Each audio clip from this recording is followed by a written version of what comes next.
Ama, tingnan niyo po itong bago kong notebook, oh. Ang ganda po, di ba?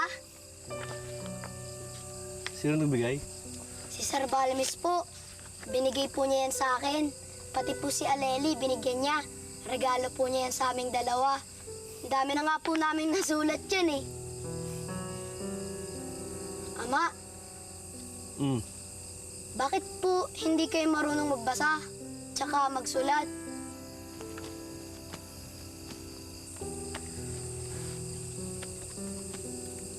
Tumigil kasi ako nung bata pa ako eh. Yung lolo mo kasi, namatay nung 7 taong gulang pa lang ako. Pinagbintang rebelde ng mga militar.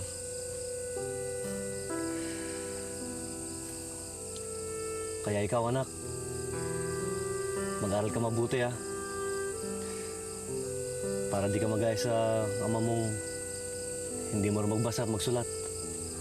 Opo. Eh kung turuan ko na lang po kaya kayong magsulat tsaka magbasa. Sige. Sige po.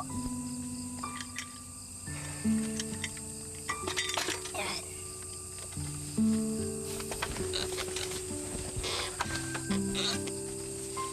Ito po.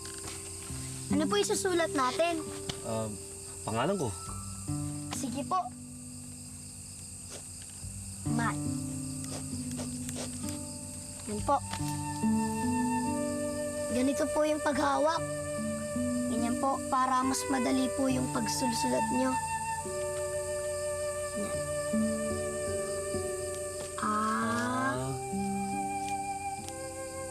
Yan.